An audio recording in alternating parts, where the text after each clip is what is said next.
When you read the Gospels, the cost of discipleship with Jesus is very high. The responsibility of discipleship is great, but the Holy Spirit is always there to give us His strength. Are you open to this high cost and tremendous privileges? If you have a Bible, will you turn to Luke 14 and verse 25? Luke 14, verse 25. And I've got a heading here that talks about the cost of being a disciple. I've added a little word there, the cost of being a real disciple. I think we've got to look at this rather carefully. Look at what it says in 25. Large crowds were traveling with Jesus, and turning to them he said, "If anyone comes to me and does not hate his father and mother, his wife and children, his brothers and sisters, yes, even his own life, he cannot be my disciple. And anyone who does not carry his cross and follow me cannot be my disciple." Now there's a tremendous amount to look at there, and we've got to get this right, or you're going to get some wrong impressions of what Jesus was saying. First of all, notice where he was. He was traveling from Galilee to Judea. He was going toward Jerusalem. And because he was going toward Jerusalem at that time in his ministry, he was heading directly for the cross. Now these people were looking for an earthly kingdom, and some people still are today. They were looking for him to be an earthly king. They were looking to Jesus to get rid of the power of Rome that was in the land. And that's why they were traveling. So Jesus gives them a challenge. Now verse 26 is not the way you and I would write. You must understand this. What the Jewish people did, they made it very vivid. If you take this literally, you're not going to understand a word in verse 26. But if, on the other hand, you take it figuratively, you'll get a picture here that's very important. Jesus is not telling you to hate your family.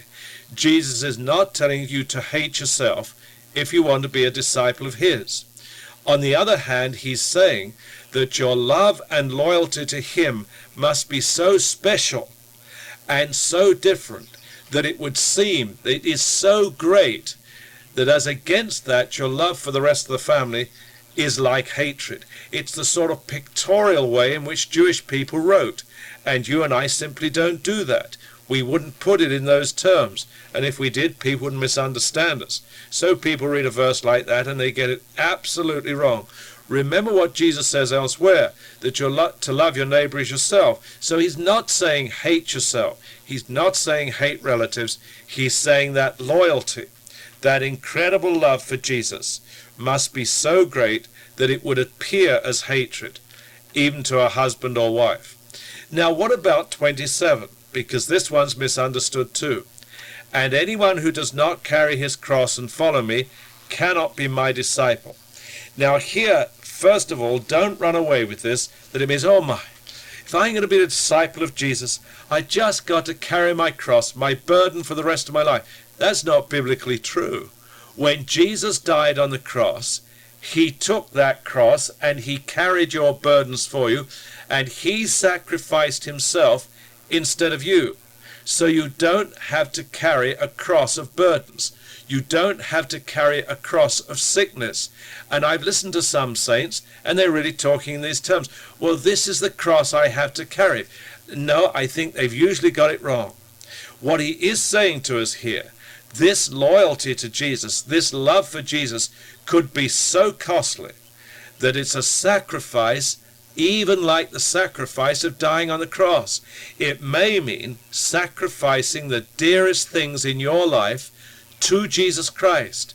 And in that, it's going to be a pain. It's going to be an agony as if you died on a cross. In the same way, it is as hard at times to be as loyal to Jesus as it is to die on a cross. It really is. And that's why elsewhere he says to us, and we'll come on to this later in another chapter, where he says that we must take up our cross and follow him. What is the greatest cross we have to do? Well, I think very simply this. It's denial of yourself. Now, once you get onto the subject of self, you're on a very fascinating subject. Have you truly denied self to follow Jesus? Have you put self totally on one side to follow Jesus? Is Jesus first priority in your life?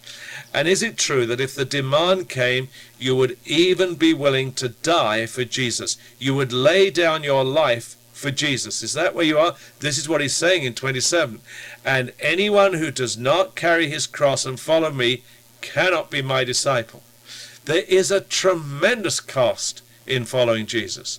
Yes, and at times when it does hurt, and the enemy makes sure it hurts. But remember also, you're called to tremendous privileges.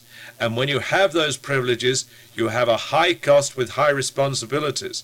And sometimes, friend, it's going to hurt. One of the problems I have is that many times we start on this walk with Jesus and no one told us what the cost would be. Now, he gives us two little parables to help us with the picture here. Suppose one of you wants to build a tower. Will he not first sit down and estimate the cost to see if he has enough money to complete it? For if he lays the foundation and is not able to finish it, everyone sees it will ridicule him, saying, this fellow began to build and was not able to finish. Or suppose a king is about to go against another king in war. Will he not first sit down and consider whether he's able with 10,000 men to oppose the one coming against him with 20,000? If he's not able, he'll send a delegation, while the other's still a long way off, and ask for terms of peace. In the same way, any of you who does not give up everything that he has cannot be my disciple. Now, I don't think this means that Jesus wants you to rush out, sell every bit of furniture you've got. By the time your husband comes home, your house is empty. But I do believe this. If you have a love and a caring for something in the home that comes before Jesus, then by all means get rid of it. And here's the problem. Let me read that last verse again.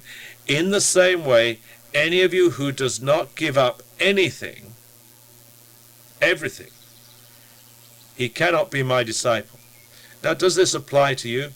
Is the Lord really telling you that there's something, someone in your life that you have to give up to fully be his disciple, to be a real disciple of Jesus? You know, when you come to think about it, there are people who go to church who are not really disciples. I'm not judging them, I'm just simply stating a fact. They're sort of people who are on the outside fringe looking in. Now, if you're going to be a disciple of Jesus, this is real sacrificial business. You're going to have to lay down your life. You're going to have to give up everything just to belong to Jesus. And I'm not sure all people who claim to be Christians are willing to do that. It was said once, a professor was asked about a certain student, and he said, no, he wasn't a student of mine. He simply attended my lectures. Do you see what he means? And in churches we have people who simply attend the church. They're not really disciples of Jesus. They may think they are, but when you come on a passage like this, they really don't fit. This is not their lifestyle. They haven't given everything up for Jesus. In fact, when you get to know them, you find that self is terribly important. And Jesus, well, just fits in where he can. That is not true discipleship. And then Jesus adds another thought in verse 34. Salt is good, but if it loses its saltiness, how can it be made salty again? It's fit for neither the soil nor the manure pile. It's thrown out. He who has ears to hear, let him hear. Now, let's think about salt. In Jesus' day, it was used, as it is today, to bring the flavor out in something in cooking, but it was also used to preserve. They didn't have refrigerators, they salted things. But there was still a third use. It was put on the ground for manure. That's why Jesus says this. Now, says Jesus, if the salt has lost its saltiness, you can't use it in cooking, you can't use it to preserve food, and it's not even good for manure. Now, this gets really heavy, because what he's saying is, if you as a Christian are no longer the salt of the earth, which is what Jesus says we're supposed to be, you are fit for nothing as a disciple of Jesus. My goodness, when you get down to this, it's a real challenge. Are you as a Christian, in the different parts of your life, in the different relationships, are you bringing the best out of people? That's why Jesus likens you to salt. Are you an individual who is like a preservative? You're going into different situations of life and you are preserving the situation. You're preserving the peace in the office. You're preserving the peace at home. You are being salt. And the third thing is, I'm not going to suggest that any of you should be put on the ground because you're going to be a good manure. But on the other hand, I think there is a sense in which each one of us has that ability in our lives to sweeten people, to bring out the best, to help them grow. This all comes from being a disciple of Jesus. But Jesus says this: if the salt has lost its saltiness, if the disciple has lost their calling, there's really nothing I can do. They might as well be thrown out. They are good for nothing. Throw them on the heap. Now that's a terrible thought, isn't it? And I believe there's a challenge for every one of you. First of all, have you really taken the only cross you can take and denied self in every sense to be Jesus' disciple? You don't have to go to many book tables in churches or many books shops and find that there's a Christian book out talking about self-esteem. It is the most unbiblical book you can find. It is totally against what Jesus is teaching. Jesus doesn't say that. Jesus says you give up self to be everything for him.